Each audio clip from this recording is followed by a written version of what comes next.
જય શ્રી કૃષ્ણ મિત્રો, ક્રિવિસા મોટિવેશન ભક્તિ ચેનલ પર આપ સૌનું સ્વાગત છે. તો મિત્રો, અત્યારે ખૂબ જ પવિત્ર અને દિવ્ય એવા ગૌરી વ્રત એટલે કે મોડાકત ચાલી રહ્યા છે. આ 5 દિવસનું વ્રત આપણા ગુજરાતમાં હજારો નાની કુંવારી દીકરીઓ માતા ગૌરીની ભક્તિ અને શ્રદ્ધા સાથે કરે છે. પરંતુ મિત્રો, શું તમે ક્યારે વિચાર્યું છે કે આ ગૌરી વ્રતમાં નાની દીકરીઓ દરરોજ દેદો કૂટવા કેમ જાય છે? શું આ માત્ર એક પરંપરા છે કે પછી તેની પાછળ કોઈ એવો ઇતિહાસ છુપાયેલો છે જે દરેક દીકરીની આંખ ભીની કરી દે છે? શું કોઈએ પોતાના પ્રાણ માત્ર દીકરીઓના માન સન્માન માટે આપ્યા હતા? જો તમને આ વાતની ખબર નથી તો આજનો આ વિડીયો અંત સુધી જરૂર જોતા રહેજો, કારણ કે આજે આપણે જાણીશું એક એવા વીર શહીદની કથા જેમનું નામ સાંભળતા જ આજે પણ માથું ગૌરવથી ઊંચું થઈ જાય છે. તો મિત્રો, આ વીરનું નામ છે દેહુમલ, જેને પ્રેમથી દેદો કહેવામાં આવે છે. તો ચાલો મિત્રો, શરૂ કરીએ વીર દેહુમલની વીરતાભરી આ કહાની. મિત્રો, ઘણા વર્ષો પહેલાં કચ્છના જાડેજા કુળમાં એક બાળકનો જન્મ થવાનો હતો, પરંતુ ભાગ્યને કંઈ બીજું જ મંજૂર હતું. દેહુમલ હજુ પોતાની માતાના ગર્ભમાં માત્ર 4 મહિનાનો હતો ત્યાં જ તેના પિતાનું અવસાન થઈ ગયું. પતિના મૃત્યુ પછી તેની માતાને સાસરિયામાં અનેક દુઃખો અને ત્રાસ સહન કરવા પડ્યા. અંતે તેણે પોતાના પિયરનો આશરો લીધો. ત્યાં જ એક પુત્રનો જન્મ થયો. પરિવારને ડર હતો કે આ બાળકને કોઈની નજર ન લાગી જાય, તેથી તેનું સાચું નામ દેહુમલ હોવા છતાં પ્રેમથી તેને દેદો કહીને બોલાવતા. સમય પસાર થતો ગયો. દેદો ધીમે ધીમે મોટો થવા લાગ્યો. બાળપણથી જ તે નિર્ભય, દયાળુ, અન્યાય સામે લડનાર સ્વભાવનો હતો. કોઈ પણ અત્યાચાર થતો જોવો તેને સહન નહોતો થતો. જ્યારે તે 18 વર્ષનો થયો ત્યારે તેના લગ્ન નક્કી થયા. ગઢાળાના ગોહિલો પોતાના વહાલા એવા ભાણુભાના લગ્ન માટે કેડિયા ગામના સોલંકી પરિવાર પાસે જાન લઈને નીકળ્યા. ઢોલ નગારા વાગી રહ્યા હતા, લગ્ન ગીતો ગવાઈ રહ્યા હતા. સૌના ચહેરા પર આનંદ છલકાતો હતો. કોઈને જરા પણ ખ્યાલ ન હતો કે થોડા જ સમયમાં આ આનંદ એક એવા પ્રસંગમાં બદલાઈ જશે જેને આજે પણ લોકો યાદ કરે છે. જાન લાઠીની સીમમાં પહોંચી એટલામાં દૂરથી કાન ફાડી નાખે એવો અવાજ સંભળાયો, બચાવો, અમને બચાવો! જાનમાં રહેલા સૌ લોકો થોડી ક્ષણ માટે અચંબામાં પડી ગયા, પણ દેદાએ એક ક્ષણનો પણ વિચાર કર્યો નહીં. તેણે ઘોડા પરથી ઝંપલાવ્યું, હાથમાં તલવાર લીધી અને અવાજ જ્યાંથી આવી રહ્યો હતો ત્યાં દોડી ગયો. ત્યાં જઈને જોયું તો કાણિયો જમાદાર પોતાના સિપાઈઓ સાથે લગભગ 40 કુંવારી દીકરીઓને બળજબરીથી પકડીને જૂનાગઢ લઈ જઈ રહ્યો હતો. આ દ્રશ્ય જોઈને દેદાનું લોહી ઉકળ્યું.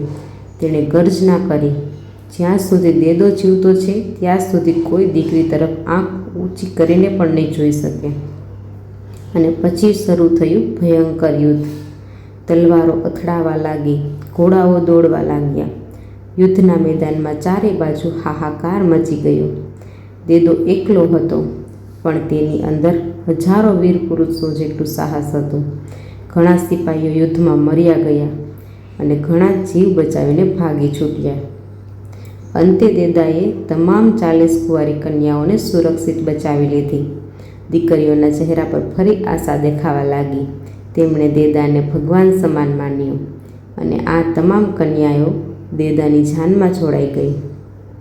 હવે સૌને લાગ્યું કે જોખમ ટળી ગયું, પરંતુ દુષ્ટતા હજી જીવતી હતી.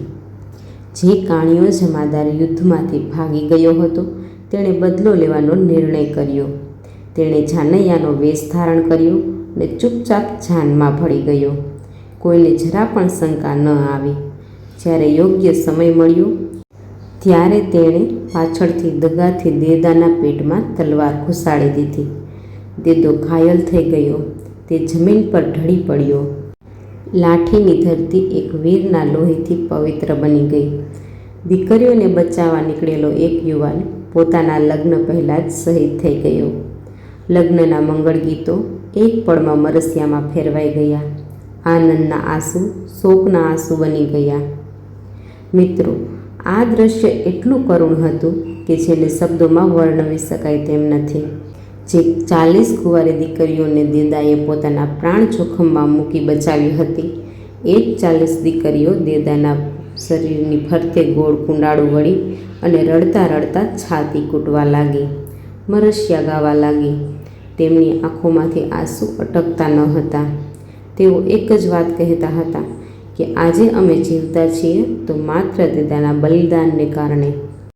આ દીકરીઓએ દેદાને પોતાના રક્ષક તરીકે હંમેશા માટે હૃદયમાં સ્થાપી દીધા. કહેવાય છે કે ત્યારથી આ પરંપરાની શરૂઆત થઈ. ગૌરી વ્રત દરમિયાન કુંવારી દીકરીઓ દેદાના યાદમાં દેદો કૂટવાની પ્રથા કરે છે. જેઠ મહિનાના રવિવારે નદીના ખુલ્લા પટમાં દેદાની પ્રતિકરૂપ ખાંભી બનાવવામાં આવે છે અને તેની આસપાસ ફરીને મરસિયા ગવાય છે અને આ દેદાના બલિદાનને યાદ કરીને શ્રદ્ધાંજલિ આપવામાં આવે છે. આ માત્ર એક વિધિ નથી, આ માત્ર એક રિવાજ નથી. આ એક એવા વીરને યાદ કરવાની પરંપરા છે જેણે પોતાની જાન આપીને દીકરીઓની લાજ બચાવી હતી. તો મિત્રો, એક વાત ખાસ સમજવી જરૂરી છે. લોક પરંપરાઓ સમય સાથે બદલાતી રહે છે. દેદો કૂટવાની આ કથા પણ મુખ્યત્વે લોકવાયકા અને લોકમાન્યતાઓ પરથી પેઢી દર પેઢી કહેવાતી આવે છે.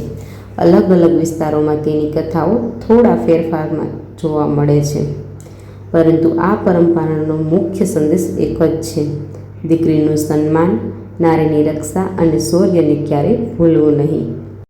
તો મિત્રો, આવો આપણે પણ એવા વીર દેહુમલ એટલે કે દેદાને હૃદયપૂર્વક વંદન કરીએ. દીકરીઓના માન માટે પોતાના પ્રાણ પણ અર્પણ કરનાર વીર દેદાને સત સત નમન.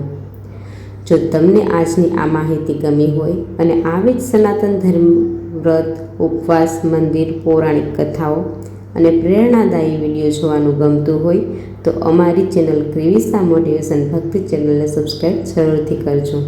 વિડીયોને લાઈક કરો, તમારા પરિવાર અને મિત્રો સાથે શેર કરો અને કોમેન્ટમાં વીર દેદાને સત સત નમન જરૂરથી લખજો. તો અત્યારે બસ આટલું જ. ફરી મળીએ આવા જ આધ્યાત્મિક વિડીયો સાથે. જય શ્રી કૃષ્ણ. રાધે રાધે.